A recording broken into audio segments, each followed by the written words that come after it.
mais um episódio do nosso De Leve podcast. Saúde, comportamento, autocuidado.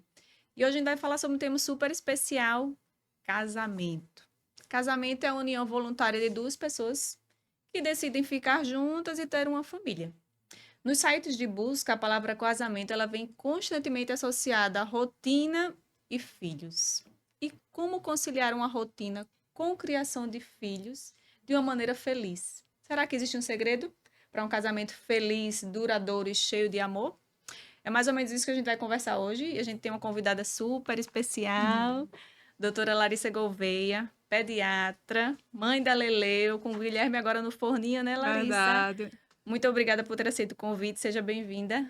Prazer estar aqui, Michelle, falar sobre um tema, né, que faz parte da minha vivência, não só como mulher, mãe, mas como profissional, né? No consultório eu lido diariamente com essa vivência familiar, essa dinâmica familiar do casal e dos filhos. Então vai ser um prazer essa conversa com você. Prazer enorme ter você aqui. Larissa, você já tem 10 anos de casada? Isso, fiz 10 anos agora em dezembro de 2013. Leleu, 5 anos. Leleu, vai fazer 6. Vai fazer 6. Quando ela nasceu, a gente tinha 4 anos de casados. 4 anos de casada. É a espera do guia aí, né? A Muito espera feliz. do Gui, 6 anos em estado depois. de graça, né? Que a gente conversou agora há pouco em estado de graça. Exatamente. Muito feliz com essa maternidade ampliando, crescendo. E a gente estava conversando até um pouquinho antes. Você acredita em alma gêmea? Então, eu acredito que existem, sim, pessoas que a gente vai se identificar, né? Que é o escolhido da gente, mas eu já ouvi uma frase que a gente escolhe amar aquela pessoa todos os dias. E eu acho que, assim, até a gente se casar, a gente pode ter aquela visão mais utópica, mas quando a gente se casa é que, de fato, a gente convivendo diariamente, né? Praticamente 24 horas, do acordar ao dormir, conhecendo mais de perto os defeitos daquela pessoa, né? Conhecendo mais de perto as qualidades, porque antes do casamento, antes da convivência diária, a gente não consegue, antes da convivência no mesmo teto, né? Independente de ter casado ou não, a gente não consegue vivenciar isso tão de perto. No meu caso, foi assim. Então, assim, eu namorei 3 anos e meio, mais ou menos, até casar. E, assim, super feliz com o casamento, a melhor decisão da minha vida. E quando a gente se casou, inevitavelmente vieram os conflitos no início. Hoje, 10 anos depois, mais maduros, a gente até brinca, que eu lembro que com um mês de casada, eu disse que a gente ia se separar, porque eu tinha feito arrumado a casa, e ele tinha arrumado a casa também, e ele derrubou iogurte no chão, para você ver o nível de maturidade. Eu digo, eu não estou acreditando, eu estou cansada, e agora você derruba, não vai dar certo, não vai dar certo, né? Ele hoje, até hoje, ele tira onda de mim disso. Você queria se separar de mim porque eu derrubei o iogurte no chão. Então, assim, a imaturidade minha, né, o conhecimento de algumas particularidades do outro, faz com que a gente vá se adequando, vá se adaptando dia a dia, e eu acredito que isso não para. Até hoje a gente tem que ir, né, inibindo alguns defeitos nossos, né, abrindo mão de algumas coisas nossas, aceitando algumas particularidades do outro, porque eu acredito que a gente pode se moldar, mas eu acredito que tem coisas, traços de personalidade que às vezes não muda, e a gente tem que abrir mão em algum momento, senão fica um cabo de guerra, sem vencedor, né? E aí acho que é o segredo da gente encontrar esse ponto de equilíbrio. Verdade, interessante assim que a gente pensa muito no amor como um sentimento. E ele inicia como um sentimento, né? Vem a paixão, aquela loucura, aquele Exatamente. frio na barriga. E o amor, ele é, digamos assim, mais monótono, porque ele já é calmaria. Exatamente. Mas É aquela sensação de que ele está lá, de que eu posso contar com ele, né? Apesar dele não ser perfeito, a primeira coisa que acontece comigo é alguma dificuldade. Quem eu penso, né, para correr é ele que está lá, e eu sei que a recíproca é verdadeira. A primeira dificuldade que a gente busca para conversar é ele, apesar dos defeitos dos dois, apesar dos embates que acontecem, né, diariamente, algumas vezes por coisas pequenas, outras por não tão pequenas, mas a gente vai superando e tentando amadurecer nesse processo. e eu vou focar uma palavra que você falou, decisão. Né? O amor é uma decisão. Você decide amar aquela pessoa todos os dias, uma pessoa imperfeita, Exatamente, como diferente, eu, né? Como nós. como nós. E assim, tem uma frase muito comum que é os opostos se atraem, né? E talvez seja verdade, mas Eu será que os acredito. opostos continuam? Um dia desses a gente Ah, estava até brincando, a gente estava lendo sobre traços de tipos de personalidade. E aí a gente lendo tem a personalidade fleumática, colérica, sim, não sei se sim, você já sim. leu É, sobre já isso. vi. E aí a gente identificou que a gente já sabia que nós somos bem diferentes, né? Eu sou sou o fogo, ele é a calmaria. Eu sou O ímpeto, aquela coisa mais do não pensar, do agir, ele é aquela coisa mais racional, mais fria. E aí a gente vimos que eu sou colérica e ele é fleumático. E aí a gente até riu, brincando, porque assim, era um videozinho de rede social fazendo um estereótipo de cada personalidade, e a gente se viu naquilo. E eu digo, rapaz, um oposto do outro, aí a gente até brincou. É por isso que dá certo, porque se fosse dois iguais, talvez não se encaixasse tanto. Então, eu acredito que no meu caso, a gente tem personalidades bem opostas e aí a gente consegue encontrar o equilíbrio aí no meio do caminho. Interessante, assim, que vocês são opostos, mas os princípios são os Isso, mesmos. exatamente. Então, assim, as pessoas podem ser diferentes, mas se elas coincidem com os princípios, né, com os ideais, dá certo. Eu até li uma frase recente esses dias em rede social falando assim, antes de casar, converse com o seu parceiro, sua parceira sobre educação financeira, sobre o que a pessoa acha sobre a educação de filhos, sobre coisas sérias que até então a gente não pensa, para ver se vocês coincidem, não que isso vá mudar ou não a decisão de casar, né? Você não vai deixar de amar aquela pessoa, mas que vocês tentem trilhar o mesmo caminho. Então, assim, a gente tem personalidades opostas, mas a gente tem pensamentos semelhantes. Óbvio que a gente discorda em alguns momentos, né? De alguma decisão, enfim, faz parte, mas de modo geral a gente trilha os mesmos valores, o mesmo. E é a importância do namoro, né? Às vezes as pessoas pensam, mas eu não quero namorar porque, né, não quero esperar. Antes se tinha muito o estereótipo de você vai namorar, vai noivar, vai casar, né? Hoje, assim, existem aquelas relações mais rápidas, Exatamente. mas o namoro é importante, né? É um processo de conhecimento. Eu acredito sim, que no nosso caso foram 3 anos, 2 anos e pouco de namoro, 1 ano de noivado, e foi um processo de amadurecimento, né? E a gente continuou nos primeiros anos de casamento se conhecendo com os desafios. Eu digo que em 10 anos de casamento a gente viveu muita coisa, né? Tivemos perdas, né? Acho que cada um tem sua história, mas a gente teve período de luto, período de dificuldade, e a gente vem crescendo e não parou, né? Vai continuar, né? Como a gente prometeu até o fim das nossas vidas. Amém. Com a chegada dos filhos, né? A vida do casal ela muda radicalmente, né? Você usou alguma estratégia para não deixar esmorecer? Então, muda de fato, mas eu acho que assim, não sei se o meu caso é bem particular, porque a gente tentou engravidar por um tempo. Sim, Desde sim. que Leu veio com 4 anos de casada, não foi isso? Isso. Desde que a gente se casou, eu nunca evitei ter filhos, e aí demorou, foi um processo. Então, a chegada dos filhos foi muito desejada para a gente, foi muito comemorada. Não que ela não trouxesse desafios, então surgiram novos conflitos.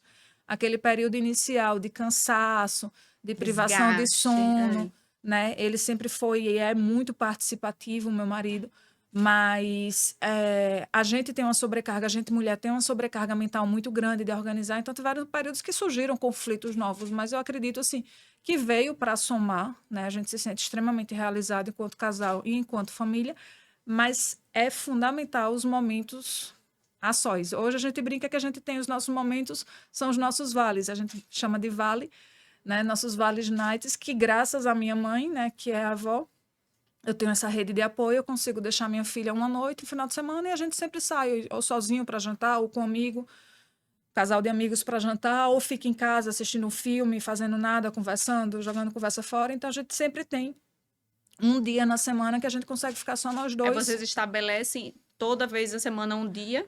Geralmente ou isso acontece naturalmente? Geralmente é sexta ou sábado. Foi começando de maneira despretensiosa e hoje meio que minha mãe já disse, Letícia vai dormir comigo. Então, assim, é uma alegria para a avó que fica com a neta, é uma alegria para a neta que adora ficar com a avó. E é um momento da gente, ou se a gente está muito cansado, a gente fica em casa mesmo, pede uma comida, assiste um filme, fica fazendo nada, porque quando está com a filha em casa, a atenção é dela. Ela não quer assistir um filme da gente, nem às vezes o conteúdo não permite, ela quer que brinque, então é um momento da gente ou não fazer nada junto, ou sair para se divertir, ou fazer alguma coisa. Então a gente consegue preservar isso e eu acho fundamental.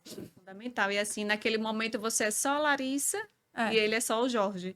Né? Muitas vezes o tema gira em torno do filho, da conversa. Sim. Às vezes a gente vai para falar, a gente está aqui, só nós dois, né? Seja em um jantar, ou seja em algumas viagens que a gente fez, e falando de filho, né? Era para ser um momento nosso, mas não desconecta. Não desconecta. Né? A vida depois deles tem antes e depois. E aí sempre o tema gira em torno dela, mas é aquele momento que eu estou com a cabeça leve, que eu não estou preocupada, né? Se ela comeu, se não comeu, ela está sendo cuidada por outra pessoa, e eu consigo realmente ficar mais ali para ele.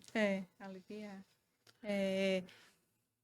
Existe hoje uma, né, tudo é tela, né? Tela, tela, tela, e não dá pra gente fugir dessa realidade da mídia e não dá para tirar a criança totalmente disso. Existe uma recomendação, agora eu vou perguntar para a Larissa, pediatra, existe uma recomendação do tempo de tela que pode para cada idade? Então, existe. Né? A gente está em um mundo globalizado, as telas fazem parte da nossa vida. Às vezes eu me assusto com a demanda de uso de tela que eu tenho por semana. Não sei se aparece no seu celular, você usou tantas horas por Sim, dia. sim, sim. E eu me assusto, mas realmente o meu trabalho depende disso, enfim. Mas para a saúde infantil, a gente sabe que o excesso de tela muitas vezes é prejudicial. Né? Prejudica a visão, prejudica aprendizado, prejudica a concentração, pode deixar a criança mais ansiosa. Então, a recomendação hoje da Sociedade Brasileira de Pediatria é que até 2 anos de idade a criança seja 0 tela. Ou seja, nenhum tempo de tela deve ser tolerado. Na prática, eu digo que se, por exemplo, a mãe está precisando fazer uma comidinha para o bebê, deixar ele, né, um bebê de 9 meses, 1 ano, 5 minutinhos assistindo, se ela não tem ninguém para deixar, não é isso que vai prejudicar. Mas, como regra, um mínimo de tela, o ideal, 0 tela até 2 anos. A partir de 2 anos até 5 anos, 30 a 60 minutos de tela por dia. De 5 a 10 anos, de 1 a 2 horas por dia.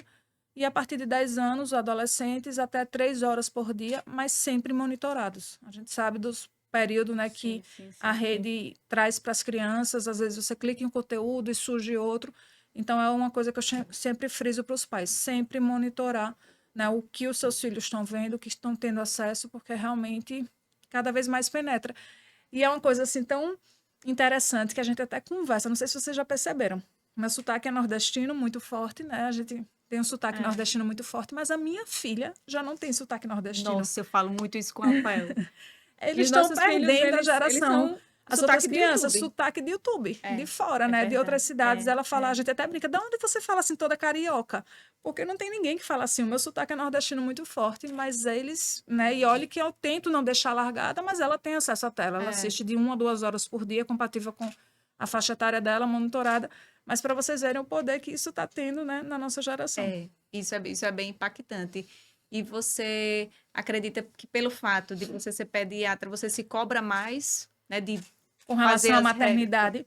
Então, eu costumo dizer, e eu digo para as minhas pacientes, que maternidade não é um plano de voo. Eu acho que no começo da gestação dela, eu me cobrei mais, né, no começo dos primeiros meses dela.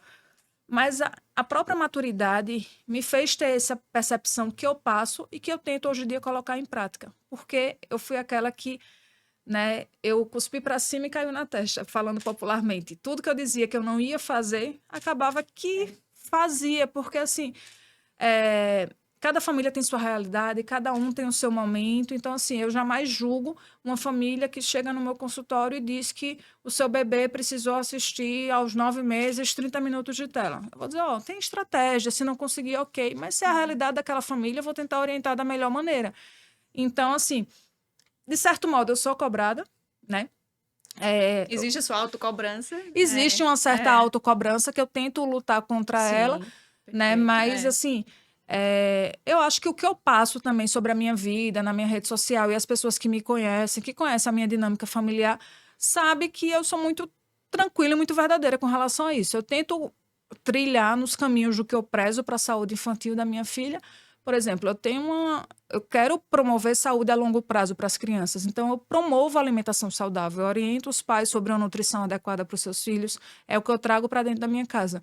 Mas se você for no final de semana, você vai encontrar minha filha no shopping, se ela quiser um doce, ela vai estar comendo um doce, entendeu? Eu não privo ela disso, porque eu sei que isso não é a rotina, não é a regra dela. Então alguém pode estar vendo, olha a filha da pediatra ali comendo um doce. Mas ela é criança, não é a rotina, é a exceção. Eu sei que na minha casa, no dia a dia, isso não entra, entendeu? Então, a gente é julgada o tempo todo, né? Por tudo, por fazer, por não fazer.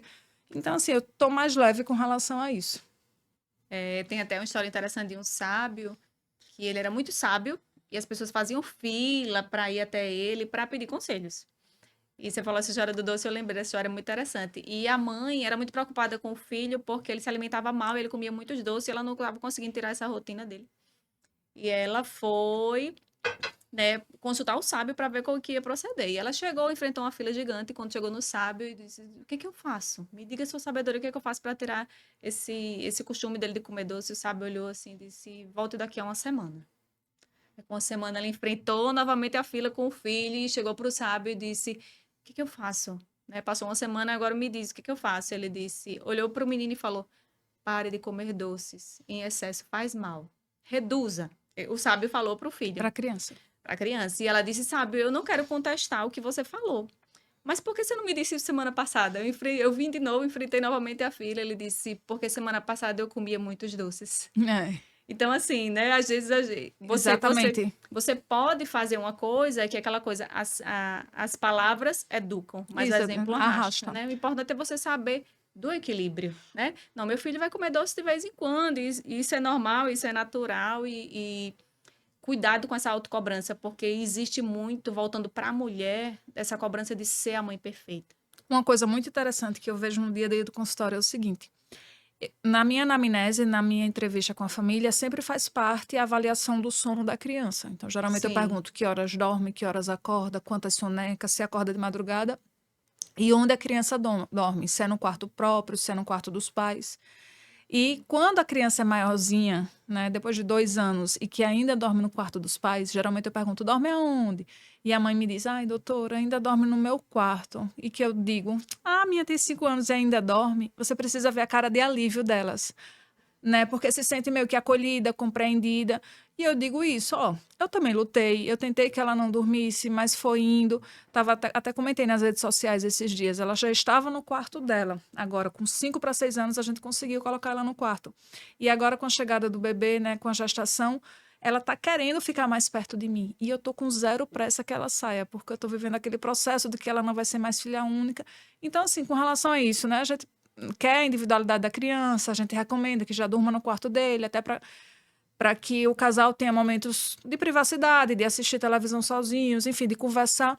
Mas cada família tem a sua dinâmica, a sua realidade. E eu acho que essa, como profissional, como mãe, eu digo que tem uma Larissa pediatra, antes de ser mãe e depois que foi mãe.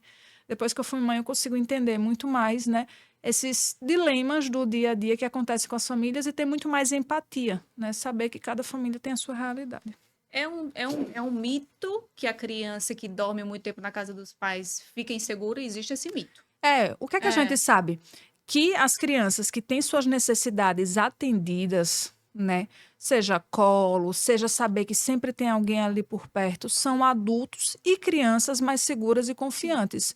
Eu não acho que falando pessoalmente, que a minha filha esteja mais insegura. Ao contrário, eu vejo ela crescendo, mantendo a segurança. Então, assim, se a gente for levar do ponto de vista psicológico, saber que tem alguém ali, não vai fazer ela ficar insegura ou mais limitada. Eu acredito que o próprio processo, quando a criança tem esse apego com os pais, o próprio processo de crescimento, de evolução, eu digo que eu tenho certeza que vai chegar um dia que ela não vai nem querer saber mais do meu quarto, né? Eu acredito, enfim, não sei se é quando o irmão chegar agora. E aí a gente vai um dia, por exemplo, a semana, um dia ela quis dormir no quarto dela. Foi. Mas quando ela quer dormir no meu, vai também. Às vezes ela começa a dormir no meu, a gente leva pro dela. Então, assim, a gente tá levando de maneira mais leve. A gente já se cobrou mais com relação a isso. Acho que quanto mais natural, é menos traumático. Exatamente, É, flui. Tem aquelas crianças que são acostumados no seu quarto desde pequeno, desde mais bebês. Então, assim, zero dificuldade para é. essas famílias. Mas muitas famílias não tiveram ajuda durante a noite. Então, desde os primeiros meses, para ter essa dinâmica familiar funcionando melhor, a criança dormia no quarto e o tempo foi passando, não conseguia tirar. Então, acho que eu acredito que sempre evolui, tudo tem seu tempo. Agora, não. Quando a criança está atrapalhando o sono do casal, é uma criança muito que se mexe muito durante a noite, está atrapalhando a qualidade de vida da família, né, orienta, ó, já chegou a hora da gente fazer essa transição. Mas quando está tudo bem para todo mundo, né, eu deixo mais leve, sem pressa. Perfeito. Parceria, né? Uma coisa que a gente estava conversando também antes. É importante essa parceria do casal, dessa divisão de tarefas. Cada vez mais a gente vê as mulheres passando por um processo de exaustão, né? Que a gente Exatamente. conversou, não que o homem não esteja apto a fazer muita coisa, mas acaba que a mulher, por esse espírito super protetor, por esse espírito de que é uma coisa nossa mesmo, de resolver tudo, né? A mente fica lá acelerada e a gente acaba não parando. Essa parceria sempre foi uma coisa presente no seu relacionamento? Sim, E você acredita sempre. que isso ajuda? Demais. eu vejo, né, como médica no meu consultório, que pesa muito mais para a mulher quando o pai não está tão presente, não consegue fazer as funções, dividir. Eu digo que eu sou muito abençoada, porque assim, o meu marido sempre fez tudo, desde o primeiro dia de vida, que eu ainda estava me recuperando do parto, não conseguia dar banho, ele dava o banho do recém-nascido, que muitos homens se sentem seguros. É. Então, a divisão de tarefa, eu ia dar plantão, né? Voltei a trabalhar com 4, 6 meses da minha filha, ia dar plantão noturno. Ela ficava 100% com ele, só ela e ele trocava a fralda, né? Quando ela estava maiorzinha, com 1 ano, ele me deixava no plantão e ia para shopping. E até hoje ele relata que existe um certo preconceito da sociedade com relação a uma filha sozinha com o pai. Ele disse que por diversas vezes estava no shopping e ia trocar a fralda dela. E sempre chegava uma senhora ou uma outra É. mulher no fraudário, tá precisando de ajuda? Ele disse, não, estou tranquilo, consigo fazer. Outras vezes ele disse que às vezes percebia o pessoal olhando para a mão dele para ver se estava de aliança, se não era um pai, É. porque acha estranho sem a presença da mãe, né?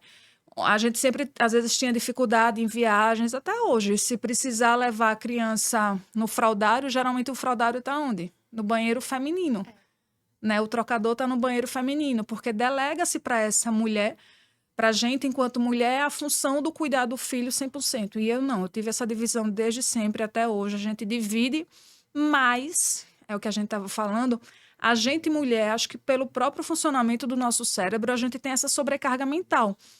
Porque apesar dele ser extremamente cuidadoso, saber fazer tudo, ele não tem a proatividade, o cérebro não funciona igual o meu, de estar sempre ligada no 220, lembrando se Letícia fez a tarefa já, se Letícia tomou as vitaminas. Óbvio que com o tempo a gente vai criando rotina, então pela rotina eles É. fazem as funções. Mas sou eu que estou pensando que as aulas já voltam dia 31 e que tem que comprar um material escolar. Se eu não falar, ele não vai ter a proatividade de ir lá e comprar um material escolar. Mas se eu pedir, ele vai, sem problema nenhum. Mas essa sobrecarga mental da gente que trabalha fora, né, que é profissional, que é a esposa, que tem que saber que a feira está acabando, que vai ter que o que é que vai ter que comprar, né, que tem as contas chegando para pagar, que e a dinâmica do filho a gente acaba se sobrecarregando ainda com essa grande ajuda que eu tenho. Então, de vez em quando eu digo, meu Deus, eu tô cansada, tô exausta. Aí as pessoas que estão perto de mim, os familiares, dizem, minha filha, mas você não tem do que reclamar, não, porque o Jorge super ajuda. Eu digo, ajuda, não tenho do que reclamar, não. Mas ainda assim, a grande sobrecarga da organização da dinâmica familiar fica com a mulher. Eu acredito que na grande maioria dos casos funciona assim, né? É verdade. E interessante, né? Profissional liberal, né? Você voltou a trabalhar aí com 4, 6 meses, tem pessoas que conseguem ficar aí 1 ano, né, para voltar a trabalhar. Aí vem uma coisa que eu passei, né, conversando com várias amigas, é uma coisa muito comum que é o sentimento de culpa, né? Aquela culpa, você. Eita, seu filho está de férias, você está trabalhando. É. Né? Eita, você não consegue, naquele dia você tem que delegar a função, não consegue levar, no meu caso, para o futebol, às vezes não consigo pegar na escola porque a É. gente está trabalhando. Esse sentimento de culpa, ele termina um dia. Não, eu acredito que não. Nasce uma mãe, não sei se você já ouviu essa frase, nasce uma mãe, nasce uma culpa. Então, desde sempre, né? A primeira vez que eu fui dar plantão, ela pequenininha, eu saí aos prantos de casa, chorando Passei por horrores, isso. e ela É. super bem no colo do meu marido. Eu digo, meu Deus.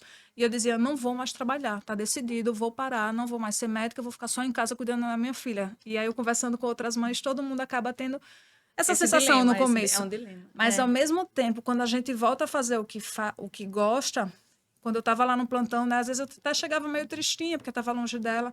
Mas quando eu mandava uma mensagem, ó, já dormiu, tá de boa. E eu começava a fluir no meu trabalho, eu me sentia útil, fazendo o que eu gostava. Aquela sensação de bem-estar me invadia, que você esquece por um tempo a casa.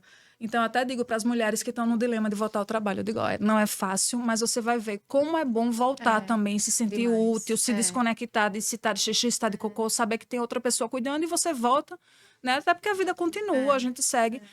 Mas as culpas são eternas, né? Eu sempre tento estar presente nos eventos que tem da escola, né? Dia das Mães, sempre tento. Quer dizer, nunca não fui pro Dia das Mães, sempre estou presente. Mas final do ano mesmo teve uma culminância de um projetozinho da escola que eu não pude, porque eu estava dando aula. Então foi minha mãe e meu marido. Fiquei arrasada, porque eu não estava lá presente, né? Apesar de explicar a ela, eu acredito que ela não tenha compreensão total do que é isso. Para ela, a mamãe pode faltar ao trabalho. E agora mesmo, né? Ela está de férias, eu já voltei a trabalhar.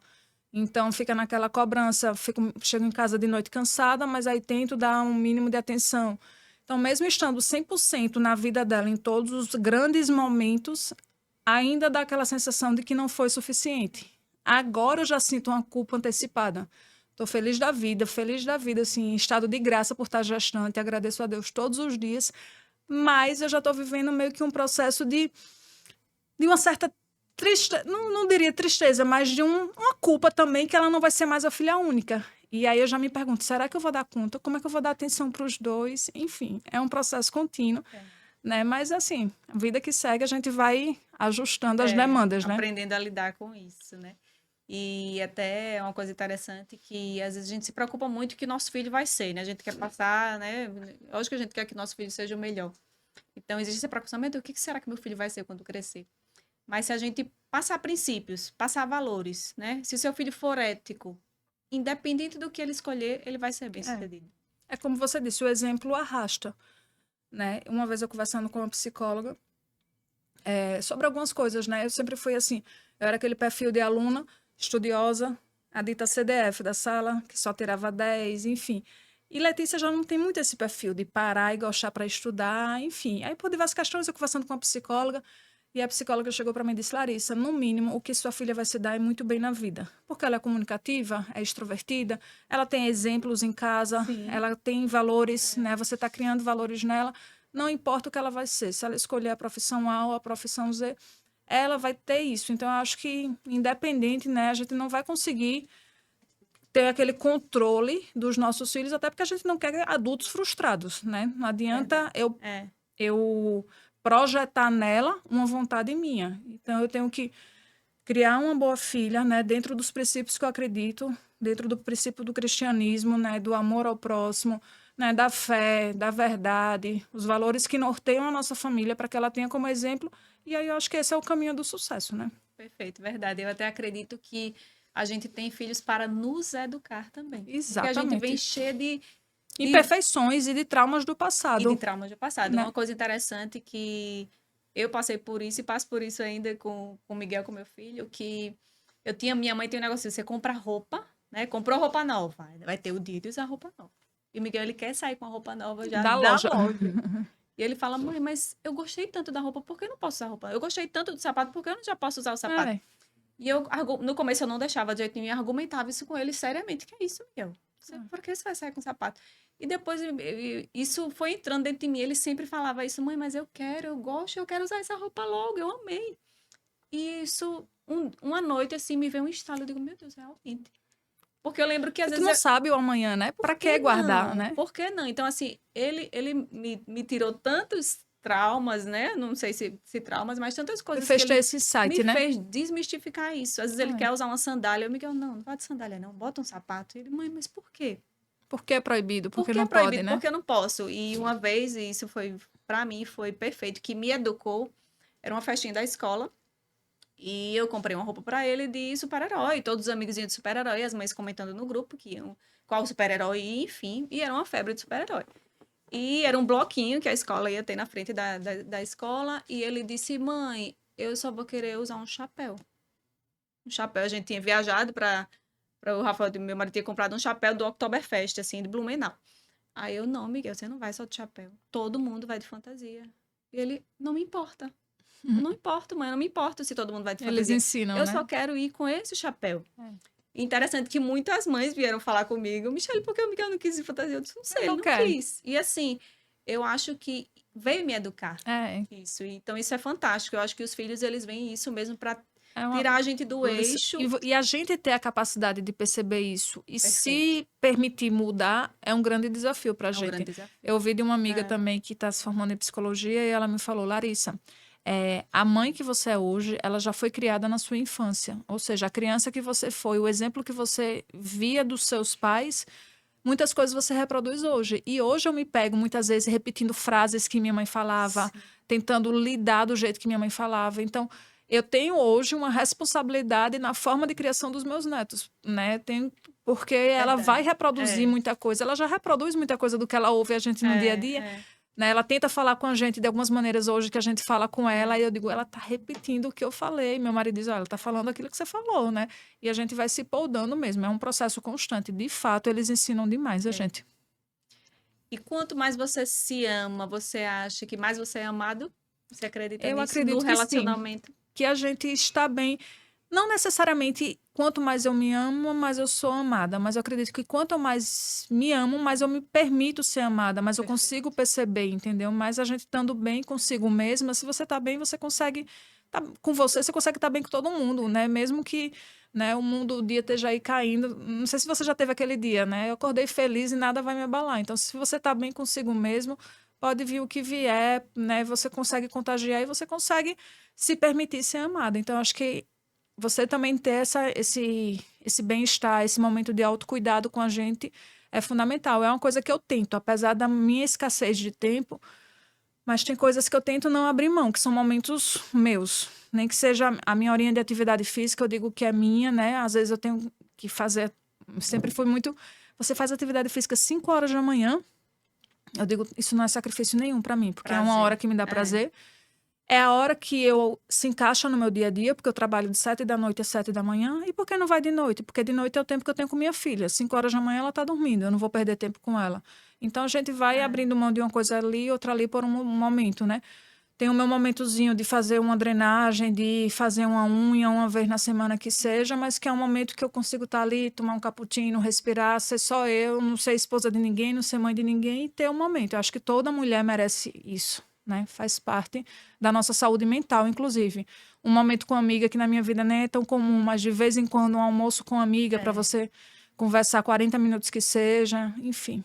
É, talvez sejam esses os pilares para você não, porque até é interessante assim, porque num relacionamento, num casamento, a pessoa ela é disponível para você, mas ela não está à disposição para você a todo momento, né? Isso. Então assim, eu acho que o que as pessoas têm que entender é que eu estou disponível para você, né? Eu sou sua esposa, mas eu não Isso. estou à sua disposição a todo momento. Eu tenho os meus momentos, assim como o marido tem As os seus momentos. particularidades, cada um tem os seus deveres, É, né? As suas obrigações a cumprirem obrigações. diariamente, É. né? E os seus momentos, né? A Os seus gente momentos de tenta. não obrigação, né? De sair É, com um amigo, de fazer um esporte, enfim. exatamente. É, até a gente falou também sobre isso um pouquinho antes, que a grama do vizinho é sempre mais verde, né? Então, assim, esses comparativos, olha, não sei o que, fulaninho é perfeito, ó, a vida de fulaninho é perfeito, né? E até recentemente a gente viu muitos casais que mostravam perfeição em rede social e de repente anunciaram rompimentos, casais famosos, enfim.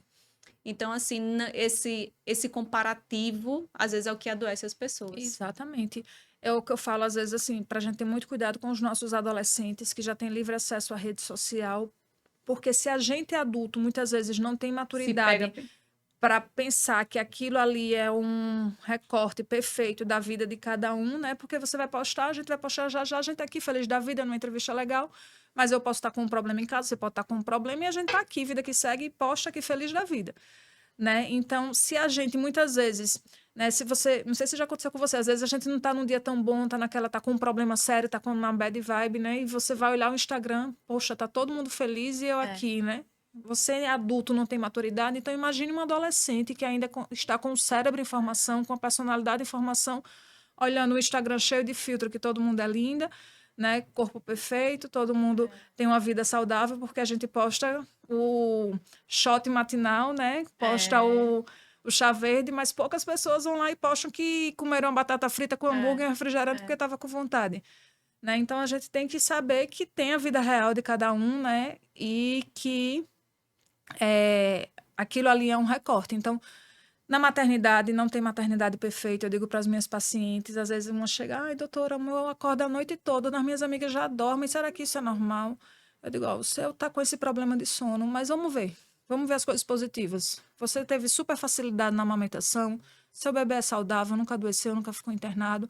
Então, assim, uma vai ter dificuldade na amamentação, outra vai ter na introdução alimentar, o outro bebê não dorme a noite toda, mas não dorme a noite toda, mas não teve dificuldade na amamentação. Então, não tem maternidade perfeita, não tem casamento perfeito, não tem vida perfeita de ninguém, né? Somos seres imperfeitos, com problemas diários, mas que a gente vai tentando melhorar a cada dia, né? E aí é questão, acho que, de maturidade e de filtro, a gente conseguir perceber isso nessa vida de rede social que faz parte do nosso dia a dia, né? Uma coisa difícil que eu acredito que eu passei por isso e acredito que é difícil é lidar com os palpites, né? que é tanto palpite, tanto palpite. E Demais. eu estabeleci uma regra na minha, né, quando meu filho era menor, dos palpites, que eu disse assim, não, eu tô fazendo só o que a pediatra manda. É. Porque assim, senão você fica louco. Às vezes eu digo isso para as minhas pacientes, eu digo, É. pode colocar a culpa na pediatra. É.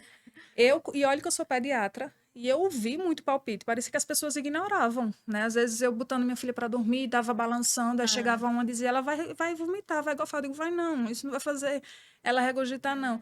E no começo, naquele puerpério, com os nervos à flor da pele, eu fiz o que eu não recomendo, eu saía embatendo todo mundo, né? Entrando em embate, entrando em conflito, dando fora, que não é o caminho. Então, assim, o que é que eu digo? Tenha filtro. O pessoal chegar para você e dizer, seu leite tá fraco, vê se o menino tá com fome, beleza, deixa meu leite fraco. Na dúvida, venha falar comigo, fale com o seu pediatra, que vai lhe orientar da melhor maneira.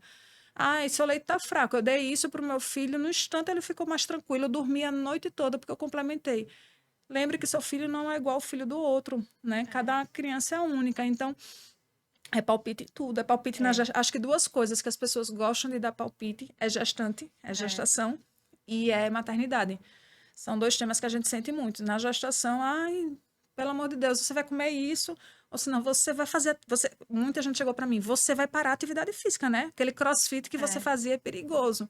Então, obviamente, a pessoa devia saber que eu, uma mulher adulta, profissional de saúde, que teve uma gestação super desejada, jamais iria fazer algo que colocasse meu filho, minha saúde em risco.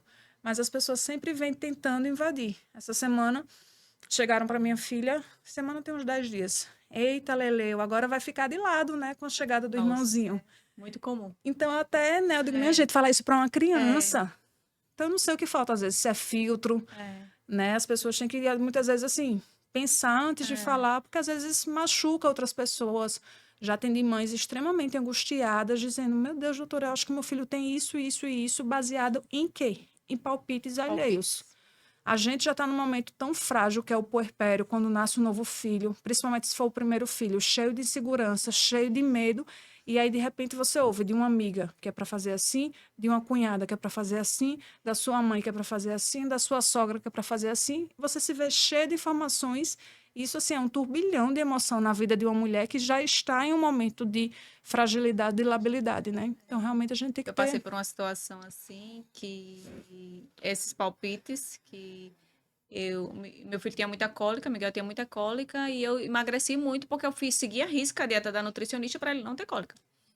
Então, eu recebi uma visita, a visita olhou para mim e disse, meu Deus, como você tá magra já. Seu leite vai secar. olha para aí. Certeza que seu leite vai secar. Olha, O tipo de comentário que não se faz, né? Não foi maldoso, ela não é uma pessoa maldosa. Mas assim, eu passei a noite inteira tocando. Insegura. Olha aí a Então, insegurança assim, que criou em você. Na Né? verdade, as pessoas não têm noção, né? Muitas Às vezes sai na pessoa. sai naturalmente. Eu até já fiz um post sobre isso e falei que a gente estava ano passado numa viagem em família e uma senhora super simpática no elevador. Eu, meu marido e ela começou a brincar com a Leleu. Quantos anos ela tem? Que menina linda, não sei o que. Só tem ela. Aí a gente disse só ela. Olha, tenha só ela não, que só um filho não presta, viu? Aí, essa fase um pouco pesada. Só um filho não presta. Eu tenho certeza absoluta que ela não falou por mal. Tenho. Mas eu tinha que falar sobre isso para que as pessoas, né? Ela não sabia o que se a gente não podia ter filho, mas, né? Se eu tivesse feito uma esterectomia e não podia mais ter filho, se eu tinha dificuldade que de fato eu tinha, não me abalou porque eu já estava muito bem resolvida com relação a isso. Mas me fez refletir sobre muita gente, sobre muitas vezes eu, você, a gente se policiar sobre algumas falas que saem, fluem, né? Que podem machucar, né? Grandemente uma pessoa, uma família.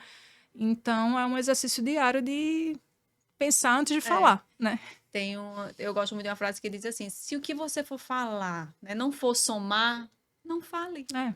Pense, às vezes a gente pensa porque nós somos humanos e vem aquele pensamento. Mas se o que você for falar não for somar, não for gerar uma coisa positiva, boa, simplesmente silencie. Com certeza. Mas é difícil muitas vezes ter essa maturidade. Se você tá de bem com você, se você tá num dia bom, se você tá bem resolvida, feliz, você vai ter aquilo por menos. Mas se você já tá com alguma insegurança, ou se você tá estressada, ou você vai ficar abalada emocionalmente, ou você vai dar um fora na pessoa, ou você vai criar uma situação chata, né? Então a gente podendo evitar, tentando filtrar isso. Agora, geralmente, quem é muito palpiteiro, porque é aquela história, eu gosto também da frase que diz assim, gente feliz não torra, né? Então, Não sei se você não torra, né? Gente feliz não torra. Exatamente. Recentemente eu vi uma postagem sua muito legal na sua rede social falando sobre viagem de casal, né? E você enfatizou como esse momento fazia bem, enfim. E você acha que esse é um dos pilares também para o relacionamento sadio? Então, eu demorei um pouco a conseguir me libertar para viajar, porque sempre foi muito nós três, né? E a minha única rede, eu nunca tive ninguém para me ajudar para cuidar com o Lele, ou nenhuma pessoa em casa. Sempre foi eu, meu marido e minha mãe. Então, sempre ou ela tá comigo, ou tá com meu marido, Foi ou tá uma com minha mãe. decisão desde o início de você não ter babá? Uma decisão desde o início, a gente foi levando, né? Ah, E viu que com a ajuda dele, da minha mãe, estava dando para ir, então a gente foi, enfim. Hoje ela tem 6 anos, nunca precisamos. E aí demorou um pouquinho a eu me desprender, porque sempre foi muito intenso. Poucas viagens, tipo de aniversário de casamento, que a gente ia para uma pousadinha que ia 10 minutos do centro de Maceió. 12 horas depois eu digo, meu Deus, que saudade dela, vamos pegar ela. Já aconteceu da gente pegar ela de manhã para vir tomar café da manhã com a gente, ficar na piscina. Então, assim, demorou para eu fazer a primeira viagem grande sem ela, que foi esse ano, 2023, ela já com 5 anos. E eu saí meio tristinha, uns 2 dias antes eu estava meio chorosa, enfim, mas assim, nada demais. Ela ia ficar com minha mãe. E aí eu ouvi de uma mãe de um amiguinho da Leleu, da escola, Larissa, viagem de casal faz bem a todos os envolvidos. A criança que vai ficar, geralmente fica com quem? Com a avó, com a tia, e vai adorar a folia, né? Porque tá fora, né? Para ela vai ser um momento de viagem também, de fuga da rotina. Faz bem para quem vai ficar, né? Geralmente o avô, a avó ama quando os netos estão perto e vai fazer bem pro casal. Aí eu peguei essa frase e foi assim, batata. Foi maravilhoso pra gente quando a gente tava lá, lembrava dela, falava, mas a gente precisava desse momento. Sim, Foram 5 diazinhos é. maravilhosos a gente. Minha mãe feliz da vida, que ficou com ela em tempo integral. Ela feliz da vida na folia da casa da vovó. Quando eu cheguei, minha mãe disse, vou precisar de uns 5 dias de descanso Porque... para descansar da rotina. Mas, assim, foi ótimo. E eu digo, eu acho que precisa, merece. Depois dessa viagem, 5 anos depois, eu vi como é bom. Né? Então, a gente precisa de momentos, nem que sejam viagens curtas, né? 3, 4 dias, né? Tem gente que já consegue ter uma rede de apoio que consegue ficar 10 dias e todo mundo fala o quanto é maravilhoso, né? Você ir para uma viagem, fazer programas de adulto, que nem sempre, obviamente que eu não iria para uma viagem que remetesse tudo infantil sem ela, né? Eu digo que eu não teria coragem de ir para uma viagem com parques infantis, porque tudo ia me lembrar. Né? Não é o meu perfil, mas como era uma viagem de adulto, uma praia, que o acesso não tinha tudo, não dava para ter aquela, ela ia matar aqui. Ao contrário, a gente dizia, não era para ela aqui, ela tá melhor lá e tudo certo. A rede de apoio, né? Como é importante. Você fala muito que teve apoio da sua mãe. Isso. Porque essa sobrecarga de você, por exemplo, se você conseguiu não ter babá devido a essa rede de apoio. Exatamente.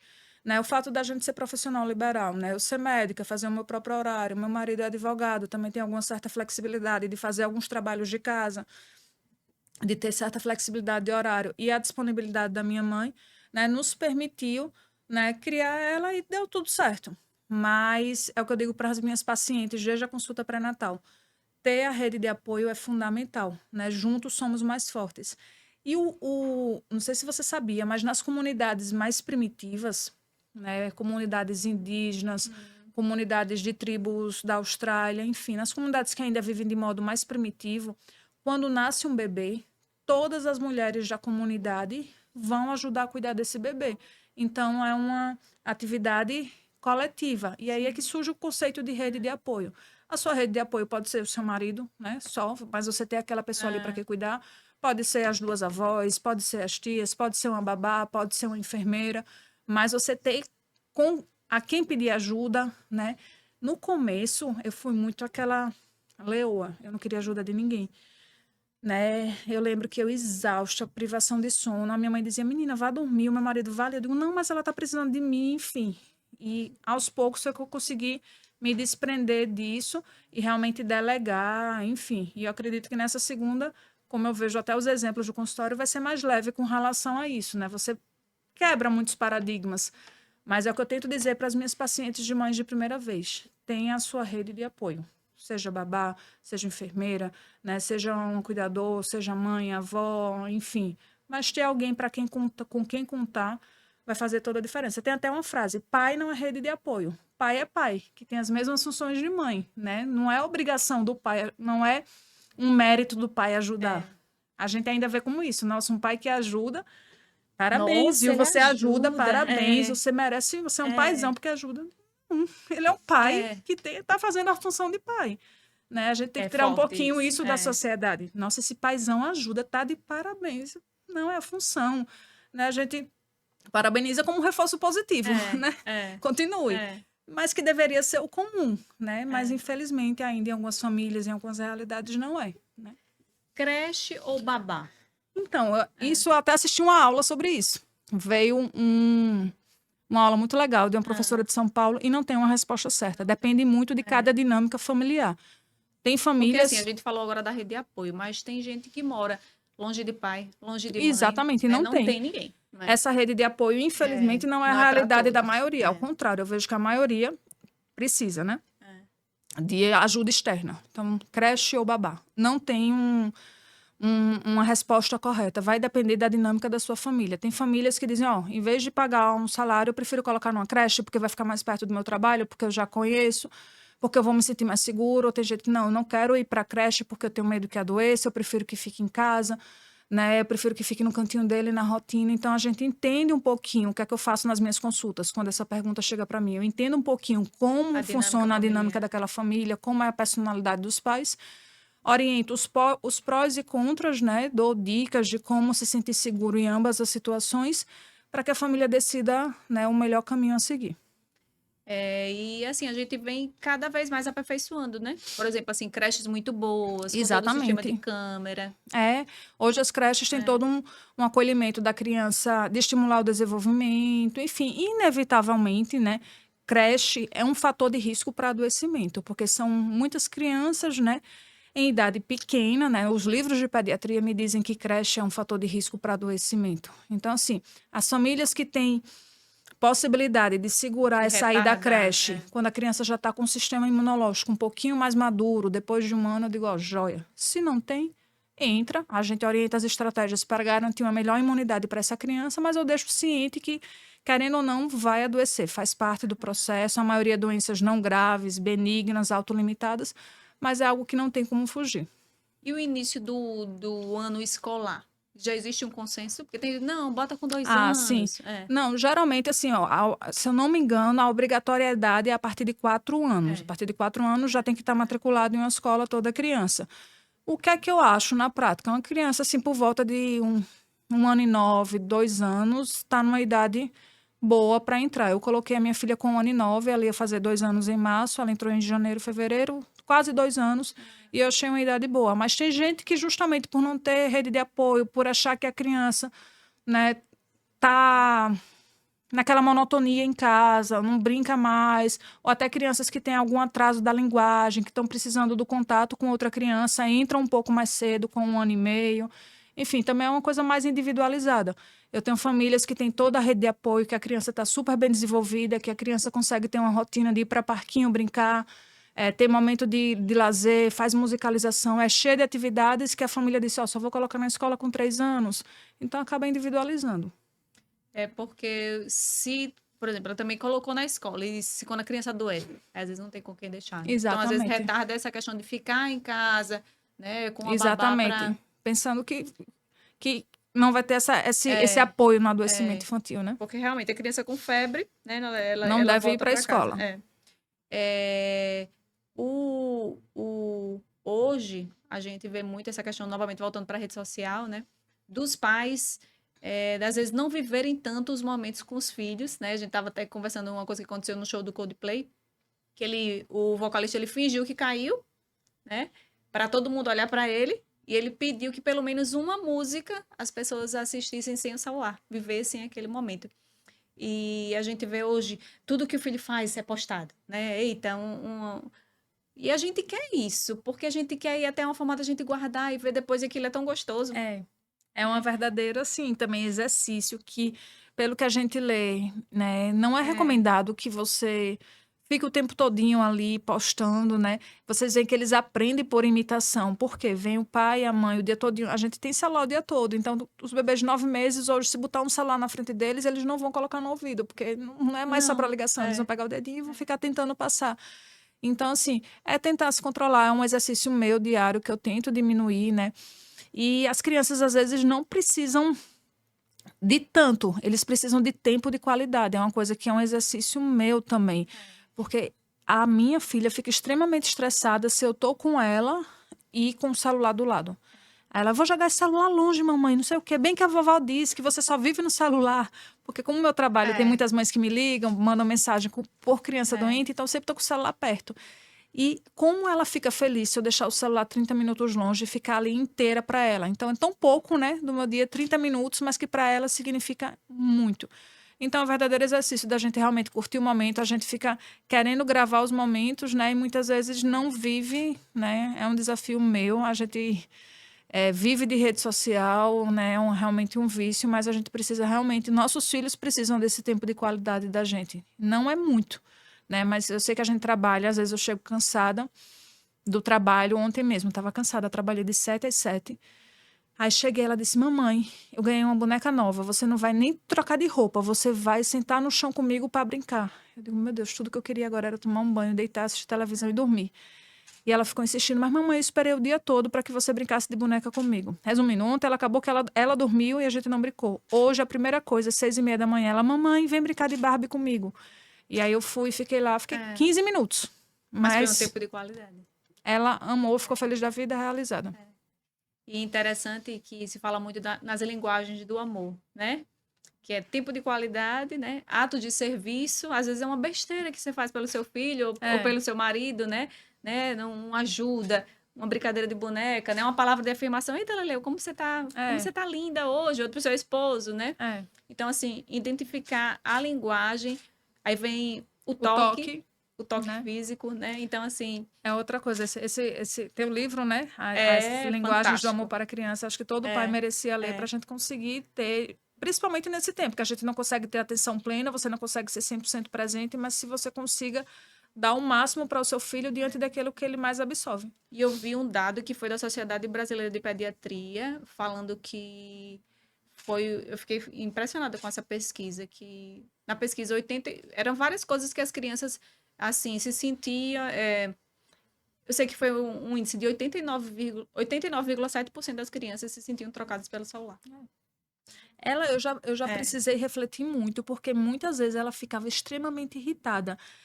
Mamãe, a frase que já saiu dela, eu vou pegar esse seu celular e vou jogar longe, para você ver como ela, né, se sente. Eu acho que isso eu acredito que seja... Nossos pais não tinham isso quando a gente era criança. Então, a gente não cresce com isso. E aí, como é que a gente também, né, fica uma reflexão pra gente? Como é que eu vou dizer, minha filha, não fique muito no celular, que faz mal para você se eu passo o dia no celular? Né? A gente falou agora há pouco do tempo de tela, que deve ser limitado porque faz mal para a criança. Aí como é que eu vou dar o exemplo de que ela não deve ficar muito no celular porque faz mal se eu passo o dia no celular? Então, é um exercício diário. Acho que a gente tem que resgatar algumas coisas do passado, né? Obviamente, a gente não vai conseguir se desfazer da tecnologia, ao contrário, nossa vida depende em muitos aspectos disso, trabalho, enfim. Mas que a gente aprenda a voltar algumas coisas no tempo. Né? Instituir, por exemplo, na hora do almoço, né? Na hora das refeições, né? Vamos todo mundo conversar. Que às vezes até meu filho fala, mãe, mas a gente vai conversar o quê? Porque ele tá tão acostumado a ficar no celular, que ele diz, mãe, mas então diga aí, o que você quer conversar? Não, filho, me fala do seu dia, né? Mas é difícil. A gente começou a trocar, por exemplo, ela também estava nessa, de sair para jantar com a gente ou almoçar. A gente começava a conversar, ela meio que não entrosava na conversa e queria o celular automaticamente. Aí chegou uma época que a gente começou a levar outras atividades para ela, ou a gente começou a jogar na mesa. Vamos brincar, filha, de rima, bora. E foram momentos muito legais, assim, meia horinha de uma refeição, um café da manhã. Filha, chulé, rima com o quê? Aí falava uma palavra e ria, passava, ela não pedia celular e a gente conseguia criar memórias em família de uma coisa bem simples. Então... São coisas que a gente precisa, de fato, resgatar. Que eu vi também, que falando assim, filhos não são hóspedes. Da gente dar tarefa para os nossos filhos, da gente dar tédio para os nossos filhos. Nossos filhos precisam ter tédio. A gente tinha tédio. E é no tédio que a gente cresce, que a gente evolui, que a gente pensa, que a gente lembra de coisas que a gente pode fazer. Porque se você está sempre sendo hiperestimulado... Muitas vezes você não consegue progredir. Mas é isso que a gente vê. As crianças de hoje não sabem lidar com o tédio, com o ócio. Eu digo, mas eu vou fazer o quê? Eu digo, mamãe, calma, peraí. É tudo muito imediatista, né? Eles querem tudo muito, muito na hora. Tem que estar fazendo alguma coisa, senão tem que estar no celular. E é uma coisa da gente também. Se a gente hoje fosse policiar, se você está parado em um lugar, veja uma recepção de um médico, né? Do consultório médico. Tá todo mundo esperando. tem a televisão ali, mas 99% vai estar ou mexendo no celular, né? Ninguém consegue ficar parado. Antigamente a gente se distraía com a revistinha, puxava a conversa com o do vizinho, com o colega do lado. Hoje, raramente, um conversa com o outro, é cada um aqui no seu mundo, ou resolvendo coisa, ou vendo a vida dos outros em rede social. E a gente realmente não para. E eu estava vendo uma frase do Albert Einstein, que não acompanhou nada de tecnologia, praticamente, né? E ele disse, a tecnologia, um homem muito inteligente, né? Até dito louco, né? Mas o Albert Einstein, ele disse, a tecnologia vai chegar a um ponto que vai tornar os seres humanos uma geração de babacas. É muito forte isso. Se a gente for ver, assim, vem evoluindo aí a inteligência artificial. A gente vê casos, assim, de estudantes que estão fazendo redações. Se você jogar lá texto de inteligência artificial, tem um negócio que meu marido disse, você coloca lá, eu quero fazer um texto sobre isso. Vem o texto pronto. Então, os nossos filhos vão se deparar com isso, assim, de bandeja. Se a gente não reiterar a importância, né, do estudar, da criatividade, realmente a gente vai acabar perdendo isso, porque é tudo muito pronto. Hoje a gente tem tudo, né, aplicativos que facilitam a nossa vida, né, que fazem, e a gente tem usado cada vez menos o nosso cérebro de maneira ativa, de fato. É tudo muito pronto para a gente, é tudo muito facilitado. Muito Exatamente. Por um lado é bom, mas tem esse grande perigo. E a importância da Leleu, e daqui a pouco o Gui, ver um bom relacionamento entre você e o seu marido. É fundamental. Meu avô, pediatra já mais antigo, né, fez 60 anos de pediatria, ele dizia, as crianças são frutos, né, ele diz que as crianças são frutos do ambiente que vivem. Uma criança de até 6 anos, eles aprendem muito com o ambiente, então se eles crescem num ambiente de trauma, de briga, de tudo, a fase adulta dessas crianças não vai ser fácil, vai vir cheia de algum problema. Se você vê documentários de pessoas, né, que foram, né, tem uma base psicológica, que viraram serial killer, o que é que seja, quando você vai ver, geralmente tem uma história em uma infância turbulenta, né? Então, assim, às vezes que eu e meu marido discutimos um na frente do outro, ela fica extremamente incomodada ao ponto de a gente, não, para, né? Depois a gente conversa, porque ela se incomoda, ela fica irritada, ela começa a querer chamar atenção, porque a referência dela, né, que sou eu e ele, tá ali perdendo o equilíbrio. Então, se isso acontece com frequência, eles ficam inseguros, eles ficam sem aquela base de referência, de apoio. Então, realmente, a gente precisa se policiar. Eu, que sou mais colérica, que sou mais explosiva, meu marido é Larissa, depois a gente conversa, tá aqui, porque realmente... Aí vem a questão dos opostos e do equilíbrio. Exatamente, ele precisa me parar, né? Para, ela tá ali para que ela não veja. Então... é um processo que eu estou crescendo, aprendendo com ela, né? Aprendo com meu marido e vou continuar aprendendo aqui com um novo desafio com o Gui. E, mais uma vez, ela ali educando. Exatamente. Né? Não todos os dias, às vezes ela sai com cada um, assim, que esse meu temperamento mesmo. Às vezes o pessoal, você é tão calmo. Óbvio, no ambiente de trabalho a gente mantém, né? Mas quem me conhece sabe que realmente eu sou mais colérica, assim. Numa situação de estresse, eu... me aperreio, mais impulsiva, me aperreio mais fácil. Aí um dia desse ela saiu. Mamãe, eu descobri ali uma mesinha de chá, tá cheio de chá de camomila, eu vou preparar uma garrafa para você. Aí eu já tome, ela já tem 5 anos, já tá ela ensinando. Então a gente vai, né, crescendo diariamente, né, tentando melhorar enquanto pessoa, para que eu seja uma melhor esposa, para que eu seja uma melhor mãe, né, sabendo que eu não vou ser perfeita nunca, nem como esposa, nem como mãe, né, e seguir nessa jornada aí que é vida em família, né? Vida em família. E é isso, né? Evoluir, né? Permitir que a gente cresça, né? De acordo com a educação dos nossos filhos, que a gente os eduque e que eles acabam nos educando também. Com certeza. E de tudo que nós gastamos, o mais caro que a gente tem é o nosso tempo, né? E que a gente precisa doar tempo para as pessoas que a gente ama, né? Doar tempo para o seu esposo, doar tempo para os seus filhos, para os nossos pais, né? E assim a gente consegue conservar a felicidade. Porque às vezes as pessoas buscam muito felicidade numa coisa material, né? Eu vou ser feliz quando eu tiver aquele melhor emprego, eu vou ser feliz quando eu tiver aquele carro. E a felicidade está dentro da gente. E está nesses momentos. E eu vi uma frase justamente sobre isso. A gente fica esperando a felicidade no futuro. Né? Por exemplo, se eu tiver uma viagem daqui a um mês, eu digo, meu Deus, que ansiedade que chega essa viagem, vai ser maravilhoso. Mas eu não sei se esse futuro vai chegar. Vai chegar daqui a esse um mês. Viva né? hoje. Viver o hoje. Então, tentar aproveitar, né, dentro da sua rotina, o ordinário. né? O ordinário, aquilo que é do Verdade, dia a dia, é. que você tem todos os dias, né? Que, ai, meu Deus, que rotina cansativa, mas é o que você tem. O amanhã você não sabe. Se É. amanhã o extraordinário que está planejado para o seu final de semana, você tem uma viagem maravilhosa, você não sabe se vai chegar e se vai ser tão maravilhoso. Então, tentar extrair todos os dias o melhor da sua vida, do que você tem, do que Deus lhe dá, né? É isso aí, fantástico. Maravilhoso, Uma Larissa. delícia a Eu nossa gostaria de conversa. agradecer, Um né? Você prazer. é fantástico, amei, aprendi muito e acredito que o pessoal está É aprendendo aí recíproco. também, né? E de tudo que a gente vive, né? A gente colhe, né? Para que a gente amadureça, né? E a vida é isso. Ame, viva, perdoe, né? Nós somos todos imperfeitos. Imperfeitos. Talvez hoje o mais invejado e almejado, né, não seja status, não seja poder, não seja dinheiro, mas seja sim um relacionamento feliz, de uma família feliz, de uma família comum, Verdade. né? E busque isso, viva, né? Ame, a felicidade está dentro de você. Obrigada mais uma vez, Obrigada agradecer a aos você, apoiadores Michele. que estão aqui com a gente. Vila do Porto Patacho, Estúdio Pugliese, arrasou Lipe mais uma vez, muito obrigada. Né? Luz de Luca, né? Um trabalho fantástico, lindo, acompanhe ela aí, ela arrasa demais. E até o próximo episódio.